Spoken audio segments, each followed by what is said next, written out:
네, 좋은 안식일입니다. 안식일마다 비가 오네요. 그렇죠? 지난번에도 이제 계속 우리가 연초에 우리 교우님들 단체 사진을 찍으려고 했는데 오늘도 힘들겠고 아마 제 생각에 한 1월 말 우리 신년회가 있는 그 안식일에 한번 날씨를 보겠습니다. 자, 오늘은 요한복음 9장에 있는 말씀을 중심으로 말씀을 드리겠는데요. 보는 자, 이제 못 보는 자, 보는 사람과 볼 수 없는 사람. 사실 이 9장에 있는 그 노레이티브는 상당히 깁니다. 근데 제가 읽겠습니다. 왜냐하면은 그래도 전후좌우를 한번 보시려면은 우리 성경을 펴시고 요한복음 9장 1절에 있는 말씀부터 한번 보겠습니다. 예수께서 길 가실 때 날 때부터 소경된 사람을 보신지라. 제자들이 물어 가로되 라삐여 이 사람이 소경으로 난 것이 네 죄로 인함이오니이까 자기오니이까 그 부모니이까. 예수께서 대답하시되 이 사람이나 그 부모가 죄를 범한 것이 아니라 그에게서 하나님의 하시는 일을 나타내고자 하심이니라. 때가 아직 낮음에 나를 보내신 이의 일을 우리가 하여야 하리라. 밤이 오리니 그때는 아무도 일할 수 없느니라. 내가 세상에 있는 동안에는 세상의 빛이로다. 이 말씀을 하시고 땅에 침을 뱉아 진흙을 이겨 그 눈에 바르시고 이르시되 실로암 못에 가서 씻으라 하시니 실로암은 번역하면 보냄을 받았다는 뜻이라. 이에 가서 씻고 밝은 눈으로 왔더라. 이웃 사람들과 및 전에 저가 거린인 것을 보았던 사람들의 가로되 이는 앉아서 구걸하던 자가 아니냐 혹은 그 사람이라 하며 혹은 아니라 그와 비슷하다 하거늘 제 말은 내가 그러라 하니. 저희가 묻되 그러면 내 눈이 어떻게 떠졌느냐 대답하되 예수라 하는 그 사람이 진흙을 이겨 내 눈에 바르고 나더러 실로암에 가서 씻으라 하기에 가서 씻었더니 보게 되었노라.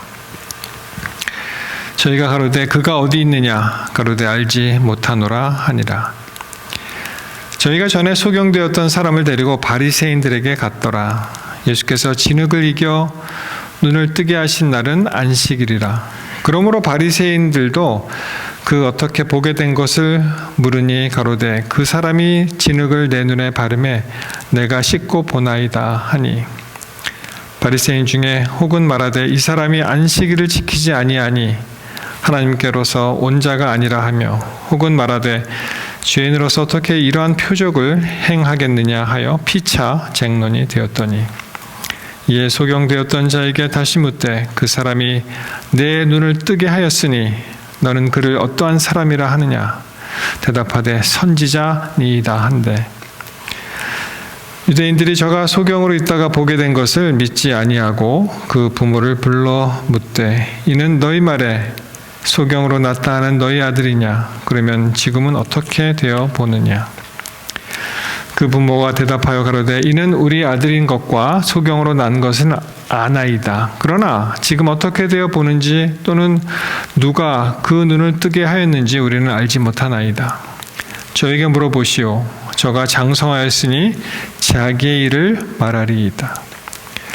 그 부모가 이렇게 말한 것은 이미 유대인들이 누구든지 예수 그리스도를 시인하는 자는 출교하기로 결의하였으므로 저희가 무서워함이로라.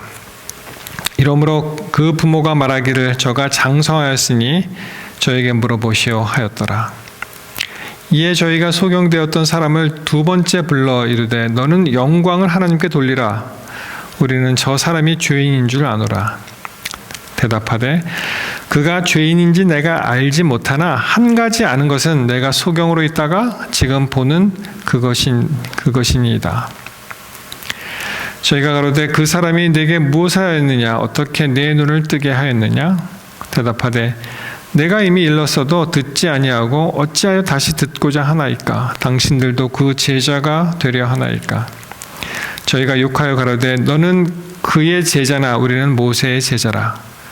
하나님이 모세에게는 말씀하신 줄을 우리가 알거니와 이 사람은 어디서 왔는지 알지 못하노라. 그 사람이 대답하여 가로되 이상하다. 이 사람이 내 눈을 뜨게 하였으되 당신들이 그가 어디서 왔는지 알지 못하는도다. 하나님이 죄인을 듣지 아니하시고 경건하여 그의 뜻대로 행하는 자는 들으시는 줄을 우리가 아나이다. 창세 이후로 소경으로 난 자의 눈을 뜨게 하였다 함을 듣지 못하였으니 이 사람이 하나님께로부터 오지 아니하였으면 아무 일도 할 수 없으리이다. 저희가 대답하여 가로되 내가 온전히 죄 가운데서 나서 우리를 가르치느냐 하며 이에 쫓아내어 보내니라. 예수께서 저희가 그 사람을 쫓아냈다 하는 말을 들으셨더니 그를 만나사 가라사대 내가 인자를 믿느냐 대답하여 주여 그가 누구시오니이까 내가 믿고자 하나이다. 예수께서 가라사대 내가 그를 보았거니와 지금 너와 말하는 자가 그이니라. 가로되 주여 내가 믿나이다 하고 절하는지라. 예수께서 가라사대 내가 심판하러 이 세상에 왔으니 보지 못하는 자들은 보게 하고 보는 자들은 소경되게 하려 함이라 하시니 바리새인 중에 예수와 함께 있던 자들이 이 말씀을 듣고 가로되 우리도 소경인가. 41절 예수께서 가라사대 너희가 소경되었다면 죄가 없으려니와 본다고 하니 너희 죄가 그저 있느니라. 9장을 함께 다 읽었습니다. 한 6분이 걸렸는데요. 제가 말씀을 전할 때 이렇게 긴 본문을 읽은 적은 아마 처음인 것 같습니다. 여러분 이 사건을 잘 아시죠? 사실 여기에 이제 제가 읽어드린 개역 한글판에 이제 소경이라고 나와 있는 그 단어는 사실 이제는 더 이상 쓰지 않습니다. 왜냐하면은 이 언어 순화를 목적으로 전에는 맹인으로 바꿨다가 아마 개역 개정판에는 맹인으로 아마 표기되어 있을 거예요. 근데 그 맹인이라는 말도 그분들이 좋아하지 않는데요. 그래서 그분들이 원하는 단어가 아마도 시각 장애인 정도가 되지 않나 싶은데 글쎄요. 하여튼 여기 성경 있는 대로 말씀을 들었습니다. 여러분 우리가 이 성경을 읽으실 때 이 저자의 인텐션, 그 의도, 무슨 말을 뭘 전하고 싶은지 그것을 한번 살펴보아야 합니다. 그래서 제일 이와 같은 특별히 이와 같은 그 너레이티브 같은 형식은 우리가 잘 아시는 그 육하 원칙 아시죠? 언제 어디서 누가 어떻게 왜 다시요. 언제 어디서 누가 무엇을 어떻게 왜. 그래서 영어로 하면은 when, where, who, what. 그다음에 how가 들어가고 그다음에 why. 그 뭐 기사를 이제 작성할 때 쓰지 않습니까? 그것을 갖다가 이제 대입해서 한번 성경을 보시면은 어떤 저자의 의도를 좀 더 쉽게 파악할 수 있지 않을까 생각을 합니다. 자, 한번 보겠습니다. 언제? 뭐 예수님 당시죠. 예수님이 여기 보시면은 이제 지나가실 때, 길 가실 때 이렇게 되어 있습니다.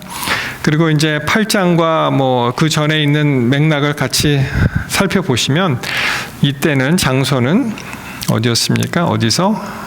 예루살렘이라는 걸 알 수 있죠. 실로암도 여기 이제 지명이 나오기는 합니다만. 그리고 누가 예수님이 무엇을 태어나면서 눈먼 자를 그렇죠. 어떻게 고치셨다. 그다음 왜 이제 왜가 참 중요합니다. 왜라는 성경을 읽으실 때 왜 뭐 항상 뭐 왜를 찾을 수는 없지만 그래도 왜라는 그 why라는 것을 찾으시면 그 저자의 의도를 쉽게 파악하실 수가 있습니다. 왜냐하면은 이 시각 장애인을 포기하도록 그게 이제 왜가 되겠습니다. 여기 이제 여러 가지 그 단락으로 나눠 보면은 참 흥미로운 그러한 논점과 또 논쟁의 이제 주제들이 쭉 나오는데요. 그 중에 우리가 맨 처음에 생각해 볼 것은 참 이 제자들이 물었습니다. 랍비나 뭐 서기관들이 물어본 것이 아니고 이 아이가 나면서부터 이제 앞을 못 보는 그런 장애를 가지고 나왔는데 누구의 죄 때문에 이렇게 됐느냐 하는 것입니다. 그래서 뭐라고 질문을 해요? 2절에 보시면은 이게 그 아이가 잘못해서 이렇게 된 것입니까? 아이의 죄 때문입니까? 아니면은 그 부모가 잘못해서 그렇게 된 것입니까? 이렇게 물어봅니다. 여러분, 누가 잘못해서 이렇게 됐죠? 아이의 잘못입니까? 아니면 부모의 잘못입니까? 아이의 잘못이라면 이 아이가 과연 언제 죄를 지었겠어요? 그렇죠? 엄마 뱃속에서도 죄를 지을 수가 있습니까? 우리 아이를 낳고 키우신 분들, 뭐 어떤 분은 식사하시다가 아이가 발로 차갖고 이렇게 숟가락을 툭 떨어뜨렸다 그래요.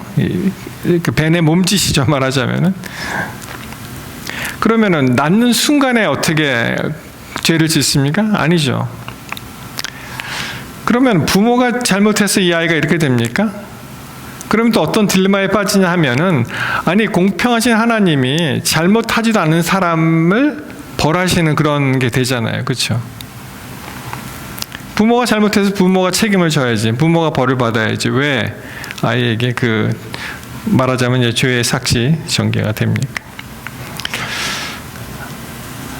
아시는 대로 예수님은 그 부모의 죄도 아니고 아이의 죄도 아니고 하나님이 하시는 일을 나타내고자 하신다. 하나님의 영광을 위해서 그 일을 하신다라고 이제 대답을 하십니다. 이 유대인들의 사상에는 어떤 것이 있냐 하면, 우리가 어떠한 나쁜 일이 일어났을 때, 굉장히 안 좋은 일이 일어났을 때 그들 사상은 어떤 게 있어요? 아, 내가 잘못해서 하나님이 나를 벌 주시는구나, 이런 사상이 있습니다. 우리 잘 아는 그 욥기서에 보시면 그런 게 있잖아요. 욥이 까닭 없이 그렇게 많은, 정말 자녀들도 다 잃어버리고 재산도 다 잃어버릴 때 그 친구들이 와서 도와준다고 하면서 계속 공격하는 게 뭐예요? 그래도 네가 뭘 잘못한 게 있으니까 이런 일이 일어나지 않았느냐, 그렇게 얘기하지 않습니까? 그렇죠? 우리 한국 분들도 이제 그런 게 있는 것 같아요. 보면은 뭐 예를 들어서 길에 가다가 넘어진다거나 무슨 차 사고를 당했다거나 무슨 병에 걸렸다 그러면은, 아, 내가 뭘 잘못했지? 하나님이 나를 치셨네? 그렇게 생각하는 사람도 있습니다. 그리고 더욱 나아가서는 어떻게 생각해요? 내가 잘못해서 내 아이들한테 어떤 위해한 일이 일어나면 어떨까? 그렇게 또 고민하시는 분도 제가 봤습니다. 여러분, 실제로 그 문헌을 찾아보시면은 어떠한 아이가 태어나면서부터 이제 눈이 머는 경우가 있다고 해요. 왜냐하면은 이게 이제 성병하고 관련된 얘기인데, 아이가 태어날 때 이제 산도를 통해서 나올 때 그 어떤 균이나 이런 것 때문에 이제 눈이 먼다는 그런 기사를 본 적이 있습니다. 그리고 사실은 구약에서도 한 가지 사건으로 죄 없는 아이가 죽은 사건이 있었죠. 부모가 잘못해서 이제 죽은 사건이 있었습니다. 여러분 아시는 대로 그 다윗과 그 밧세바와의 부적절한 관계 속에서 태어난 그 아이가 사실은 살지 못하고 죽었습니다. 그 이야기가 이제 사무엘하 12장 13절 14절에 나오는데요. 다윗이 나단에게 이르되 내가 여호와께 범하였노라 하매, 이제 나단이 다윗에게 또 얘기합니다. 여호와께서도 당신의 죄를 사하셨나니 당신이 죽지 않는다, 이렇게 얘기합니다. 잘못은 다윗이었죠. 근데 항상 이 죄의 그 값은 있잖아요. 죄는 용서받을 수는 있지만은 그 결과는 우리가 경험하지 않습니까? 뭐라고 얘기하냐면은 14절에 보시면, 이 일로 말미암아 여호와의 원수가 크게 비방할 거리를 얻었으니 당신이 낳은 아이가 반드시 죽으리라, 그렇게 선언하고, 실제로 다윗이 열심히 기도했지만 그 아이가 살아나지는 못했습니다. 그러면 잘못은 다윗이 하고 왜 아이가 죽느냐, 이렇게 이제 질문하실 수가 있겠죠. 근데 이 특별한 사건은 사실은 이제 그리스도를 상징하는 그런 사건이었습니다. 아무 죄 없으신 그리스도가 많은 사람들의 죄값을 대신 지불하고 돌아가시는 그 일을 이 다윗과 밧세바와 그 태어난 아들을 통해서 하나님께서 말씀하신 것입니다. 그래서 이 예수님의 반응은, 이 부모의 죄입니까? 내 죄입니까? 라고 했을 때 예수님 반응은 어떻게 하셨어요? 그의 부모나 또 그 사람이 아니라 하나님의 일들을 나타내고자 한다라고 이제 말씀을 하신 것이죠. 그래서 여러분, 우리가 해석할 수 없는 수많은 그런 일들이 우리 가운데 일어나지만 우리는 많은 경우에 모릅니다. 잘 왜 이런 일이 일어나는지. 그저 여기서 말씀하신 대로 하나님의 뜻이 계셨고 그분이 하시는 일을 우리가 어떻게 해요? 목도할 수밖에 없습니다. 특별히 우리 재림 신자들은 어떠한 또 트라우마가 있냐 하면은, 예를 들어 어떤 분이 암에 걸렸다 그러면은 뭐라고 보통 얘기합니까? 그 사람 암이래. 뭘 잘못 먹었지? 고기를 많이 먹었나? 이렇게 얘기를 하는 거예요. 그렇죠? 근데 그렇게 단순하지 않습니다. 제가 정말 존경했던 그 미시간에 계셨던 그 집사님 한 분은 철저한 채식주의자였지만 결국은 그분이 이제 여든을 넘기시고 돌아가실 때 암으로 이제 투병하시고 돌아가셨어요. 사람이 면역력이 약해지면 그런 일이 있을 수가 있는 것입니다. 그래서 우리 특히 재림 교인들은 거기에 굉장히 민감하죠. 물론 우리 교회가 그러한 채식 위주의 어떤 식생활과 그 생활 습관을 강조는 하지만 그렇게 간단하지가 않습니다. 자, 그 다음에 이제 5절, 6절에 가셔서 보면은 어떻게 하십니까? 예수께서 그에게 이제 침을 뱉죠. 그리고 진흙을 이어서 그의 눈을 바르셨다. 마치 재창조의 능력을 가지신 예수님이 어떻게 해요?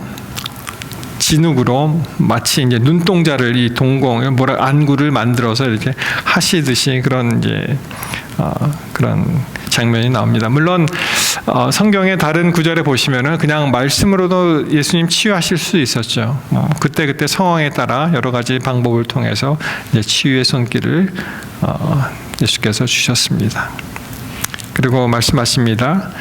이 진흙을 어디 가서 씻으라고요? 실로암에 가서 씻어라, 이렇게 말씀을 하십니다. 7절에 보시면, 여러분, 이때 이 사람이 그 말을, 말도 안 돼, 무슨 진흙을 발라서 실로암에 가서 씻으면은 그리고 만약 안 했더라면 어떻게 됐을까요? 아마 이러한 기적, 병이 고쳐지는 이적이 일어나지 않았을 수도 있을 거라고 생각을 합니다.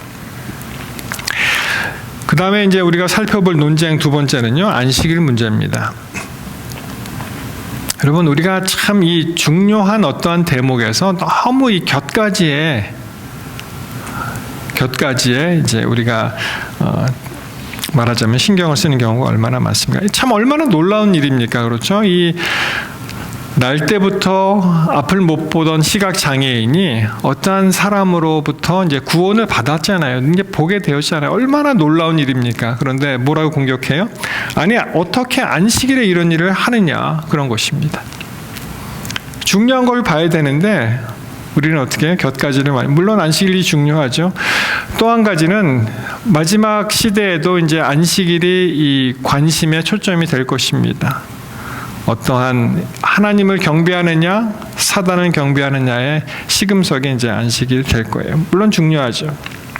근데 많은 경우에 우리 사람들이 이제 쉽게 오류에 빠지는 잘못을 저지르는 일 중에 하나가 정말 중요한 것은 잘 보지 못하고 그리고 곁가지를 이제 보게 되는 것입니다.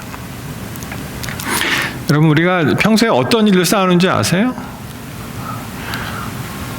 한참 지나고 나면 아무것도 아닌 일로 많이 싸웁니다. 여러분 경험하실 거예요. 실제로 그런 일이 있었어요. 실제 상황인데요. 참 지금 생각해도 우스꽝스럽죠. 여러분, 만두 좋아하시죠? 만두가 이게 밥이냐 반찬으로 싸우는 거예요. 그러니까 한 가정은 이것을 그냥 반찬 사면 먹었던 거예요. 그렇죠? 밥도 있고 만두도 있고 뭐 콩나물 있으면은 밥 먹으면서 이제 군만두 같은 걸 먹고. 근데 이제 다른 문화에서 온 신부는 이 만두를 그냥 그 주식으로 먹은 거예요. 주식으로. 그냥 만두만 먹는 거죠. 그러니까 이게 안 맞는 거예요. 한쪽에서는 아니, 만두가 이게 밥이지 무슨 반찬이냐, 이렇게 나오고, 다른 편에서는 아니, 이게 반찬이지 어떻게 밥이냐, 이렇게 나오고. 누가 맞습니까? 여러분, 그 우스운 이야기 있잖아요. 그 고구마를 감자인가요? 이거를 소금에 찍어 먹느냐, 뭐 간장에 찍어 먹냐. 그래서 법정까지 갔다는 거예요. 뭐 실제로 그런지는 모르겠습니다만. 그래서 얘기를 들어보니까 아니 감자를 소금에 찍어 먹어야지. 그랬더니 남편이 뭐라 그래요? 무슨 소리야? 간장에 찍어 먹어야지. 그랬더니 재판장이 뭐라 그랬습니까? 나는 고추장에 찍어 먹는데? 그렇게 얘기했다는 거예요. 그러니까 많은 경우에 이 정말 중요한 것을 모르고 그냥 이 곁가지 그것에 관해서 막 말에 꼬리를 물고 이제 싸우는 경우가 있습니다. 마찬가지로 이 안식일의 문제, 물론 안식일 중요하죠. 그렇지만 그 장면이 얼마나 놀라운 일입니까? 사람들이 이제 안식일을 공격을 하는 거예요. 그래서 뭐라고 얘기했습니까? 야, 이가 안식일에 이런 일을 고치니 이 사람은 하나님으로부터 온 자가 아니야. 한쪽에서 그렇게 얘기하고, 그런데 죄인이라면 어떻게 이런 이적이 일어날 수가 있지? 이렇게 얘기합니다. 그래서 그 맹인 시각 장애를 가졌던 사람에게 물어보죠. 너는 어떻게 생각하냐? 그랬더니 난 그 사람 선지자라고 생각합니다. 이렇게 얘기합니다. He's a prophet. 선지자다. 그래서 이제는 부모한테 가요. 부모한테 가서 뭐라고 얘기합니까? 어떻게 된 거냐? 이렇게 물어보니까 부모가 이렇게 얘기하죠. 그 아이가 우리 아들인 건 맞고요. 걔는 날 때부터 앞을 못 보는 그런 사람인데 어떻게 낳았는지는 난 모르겠어요. 이렇게 얘기합니다. 그리고 그 아이가 컸으니까 장성했으니 직접 한번 물어보세요. 이렇게 얘기를 합니다. 부모도 이제 피한 거죠. 예수를 정말 위대한 그 메시아로 얘기하면 이제 출교가 당할 수 있으니까. 그래서 이제 재차 묻습니다. 뭐라고 묻냐 하면은 바리새인들이 그 시각장애를 가졌던 분에게 이제 앞을 볼 수 있게 된 사람에게 예수는 죄인이 아닌가라고 물어봅니다. 그랬더니 뭐라고 얘기해요? 나는 그 사람이 죄인인지 아닌지는 몰라요. 그렇지만은 내가 한 가지 아는 것은 뭐예요? 내가 전에는 못 보았는데 이제는 볼 수 있다는 것입니다. 그렇게 물어봅니다. 그래서 또 한참 또 서로 이야기를 나눕니다. 아니 당신은 내가 눈 뜨는 그런 것을 다 이제 보았는데 사실 그가 어디서 왔는지 모른다고? 그렇지만 하나님은 죄인을 듣지 아니하시고 경건한 자의 행하시는 일은 들으시는 하나님 아니냐. 그러면서 이제 33절에 보시면은요, 막 얘기를 하죠. 이 사람이 하나님께로부터 오지 아니하였으면 아무도 할 수 없으리이다. 그렇게 얘기를 합니다. 그랬더니 여기 그 다음에 반응이 나오는데 뭐라고 합니까? 이 사람을 내쫓아냅니다. 저희가 대답하여 가로되 내가 온전히 죄 가운데서 나서, 여러분 여기도 그 유대인의 사상에 젖어 있죠. 날 때부터 못 보는 사람이니까 죄 가운데 났다는 거예요. 우리를 가르치느냐 하고 이에 쫓아내어 보냈다. 이렇게 말씀이 나옵니다. 참 이야기가 이렇게 이제 전개가 되는데요. 그 다음에 이제 말미에 보시면은 이 일이 다 끝난 다음에 이제 예수님께서 이 사람을 친히 만나십니다. 37절에 나오죠. 자, 35절부터 보시면은 내가 인자를 믿느냐? 그랬더니 이 사람이 뭐라고 해요? 그가 누구시니오니까 내가 믿고자 한다. 그러니까 이렇게 말씀하십니다. 이 예수님이 하시는 말씀을 한번 잘 들어보세요. 내가 그를 보았거니와 지금 너와 말하는 자가 그이다. 바로 나야. 이렇게 얘기하십니다. 여러분, 예수님은 수많은 거짓 선지자들은 뭐라 그래요? 내가 재림 예수야. 이렇게 얘기하잖아요. 예수님은 항상 거의 간접 화법을 사용하시죠. 그러면서 내가 말하는 그 사람이 바로 그 사람이야. 이렇게 얘기를 하십니다. 그러면서 이제 하시는 말씀이 정말 38절에 보시면은 그 사람이 이제 넙죽 엎드려서 절을 합니다. 내가 믿나이다 하고 절하는지라. 여러분, 이 성경에 절하는 장면이 여러 개 나오는데 그가 예수님이나 신이 하나님이 아니면, 하나님의 사람이 아니면 그러면은 그 절을 받지 않습니다. 그렇죠? 나는 신이 아니에요. 나한테 절하지 마세요. 근데 여기 보면은 뭐 이렇게 예수님이 거부하시는 그런 장면은 안 보이죠. 그러면서 이제 39절에 보시면은 예수께서 가라사대 내가 심판하러 이 세상에 왔으니 보지 못하는 자들은 보게 하고 보는 자들은 소경되게 하려 함이니라. 그러니까 우리 장로님 읽으셨던 그 대목입니다. 내가 심판하러 이 세상에 왔으니 보지 못하는 자들은 보게 하고 보는 자들은 소경되게 하려 함이니라. 이 비슷한 말씀이 사실 마태복음 19장 30절에 있죠. 먼저 된 자와 나중 된 자 이제 말씀하시면서 그러나 먼저 된 자로 나중이 되고 나중 된 자로서 먼저 될 자가 많다라고 말씀하십니다. 여러분 그 확증 편향이라는 말이 있어요. 확증 편향. 영어로 confirmation bias 그렇게 쓰는데요.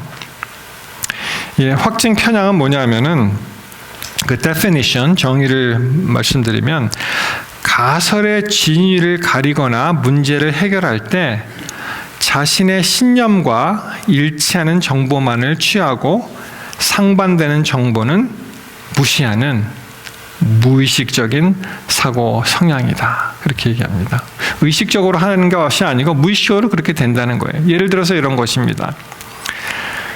He's a liar. 저 사람은 거짓말장이야 라고 딱 자기 머리에 딱 박히면은 누가 어떠한 말을 하더라도 자기 신념과 반하는 그런 정보는 듣지 않는 거예요.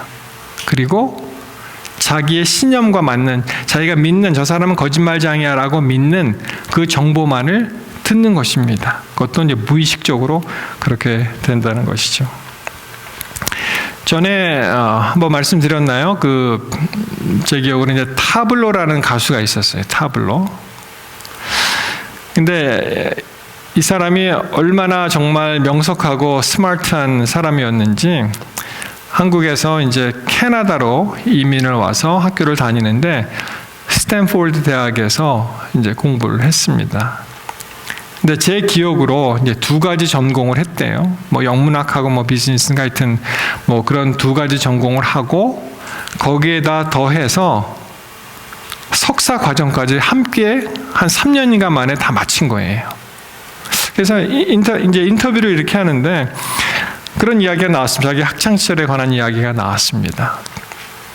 근데 모든 많은 사람들의 수준하고 월등하게 다르잖아요. 이게 어떻게 복수 전공을 하고 그리고 석사까지 짧은 시간에 마칠 수 있느냐. 이게 도저히 이해가 안 가잖아요. 그래서 한 사람이 그 사람에 대해서 이제 타블로의 진실을 뭐 요구합니다인가 뭐 그런 이제 저기 웹사이트 무슨 블로그를 만들어서 계속 이제 괴롭힘을 당하도록 그렇게 했습니다. 보통 상식에는 되지 않는 것인데 이 타블로라는 사람의 상식에는 자기 상식이 그 정도예요. 네, 그가 이제 정말 많은 피해를 받고 뭐 해코짐을 당하고 또 말하자면 분리를 당하고 했을 때 그가 나중에 울면서 인터뷰에 응하는 것을 제가 기억을 하는데 뭐라 그러냐면은 아무리 뭐 졸업장을 내고 뭐 해도 안 믿는 거예요, 그 사람들이. 그러면서 뭐라고 얘기하냐면은 그 사람들이 안 믿기로 결정했기 때문에 이것은 안 됩니다라고 이야기를 하더라고요. 마찬가지로 이 사람들이 예수 그리스도에 관해서 예수님은 어떠한 그 고정관념이 있는 거예요. 스테레오타입이 있어가지고 예수님은 이 압제받는 로마의 그 식민 그러한 곳에서 우리를 구원해야 된다라고 딱 고정관념이 박혀 있기 때문에 예수께서 아무리 말씀하셔서 아무리 이적을 행하셔도 그것이 안 먹혀 들어가는 것입니다. 한번 딱 박히면은 그렇게 된다는 것이죠. 여러분, 그런데 이러한 사실들이 사실은 우리에게도 조금 있습니다. 우리에게도 있어요. 그래서 우리가 한번 어떠한 나쁜 인상이나 무슨 어떠한 사건을 통해서 한번 딱 마음의 결정을 하면은 많은 사람들이 좀처럼 이것이 바뀌어지지 않습니다. 그것이 바로 확증 편향입니다.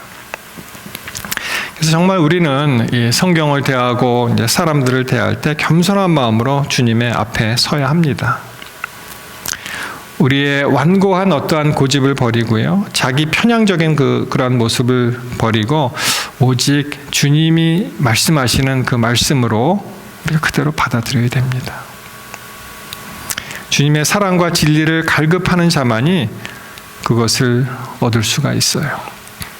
여러분, 하늘에서 이제 비가 내릴 때 그 비를 받으려면 용기, 그릇이 필요하잖아요. 그 그릇이 준비되어 있지 않으면은 아무리 비가 내려도 확증 편향에 의해서 저건 비가 아니야 그러면은 그릇을 준비하지 않겠죠? 그러면 그 빗물을 받을 수가 없습니다. 여러분, 어떨 때는 우리의 마음의 문을 굳건히 닫고 주님의 은총을 거절하지 않습니까? 시력을 잃은 사람은 예수를 볼 수 있는 그러한 믿음의 눈을 뜨게 하여서 그러한 기적을 경험하였지만 스스로 본다고 자만하는 사람은 예수가 필요 없는 거예요. 그래서 여기에 이제 이야기에 이제 반전이 있습니다. 우리가 오직 필요를 간구하는 사람에게는 하나님의 은혜가 임하지만 스스로 풍족하다고 느끼는 사람들에게는 하나님의 은혜가 임하지 않습니다. 그래서 여기 이제 말씀에서 나오는 것과 같이 정말 갈급한 심령으로 예수를 찾고 찾을 때 우리의 영적인 눈이 열리고 또 그리스도께서 하시는 말씀을 우리 마음속에 받아들이게 될 수가 있습니다. 이 당시의 지도자들은 어떤 마음이 있었습니까? 우리는 보는 사람들이에요. 이미 다 알아요. 라고 자만했을 때 그 실체 앞에, 그 예수님의 실체가 그들의 앞에 나타나셨을 때 그들은 예수를 거부하게 됩니다. 여기서 주시는 말씀은 바로 그것입니다. 여러분, 우리의 삶이 정말 얼마나 하나님께서 우리에게 주시고자 하는 그런 가르침을 받을 수 있는 마음으로 준비가 되었느냐 하는 것입니다. 자, 결론입니다. 시력을 잃은 사람은 예수를 볼 수 있는 믿음의 눈을 뜨게 하여서 그러한 기적을 일으켰지만 오직 본다고 자만하는 사람들은 예수를 볼 수가 없었습니다. 오직 필요를 느끼는 사람에게는 하나님의 은혜가 미치지만 스스로 풍족하다고 느끼는 사람들에게는 하나님의 은혜가 미치지 못합니다. 왜냐하면 스스로가 풍족하다고 생각하기 때문에 더 이상 하나님을 찾지 않습니다. 이러한 그 성경에 여러 가지 그 말씀들이 많이 있잖아요. 뭐 대표적인 것 중에 하나가 이제 계시록 3장에 나오는 그런 말씀이라고 볼 수 있죠. 뭐라고 해요? 라오디게아 교회에 보내는 권면에 3장 17절, 내가 말하기를 나는 부자라 부요하여 부족한 것이 없다 하나 내 곤고한 것과 가련한 것과 가난한 것과 그 다음 뭐예요? 눈먼 것과 벌거벗은 것을 알지 못한다.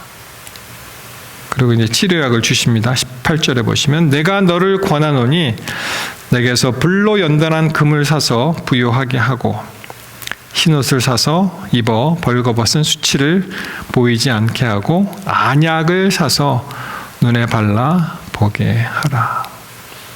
사랑하는 성도 여러분, 말씀을 마치면서 우리가 이 마지막 시대에 살아가면서 정말 겸손한 마음으로 우리의 마음 문을 열고 영적인 그런 영안이 떠져서 정말 하나님께서 우리의 삶을 인도하시는 그 삶을 정말 깊이 감사드리고 또 주의 은혜에 충만한 그런 삶을 살게 되시기를 이 시간 간절히 바라면서 말씀을 마치겠습니다.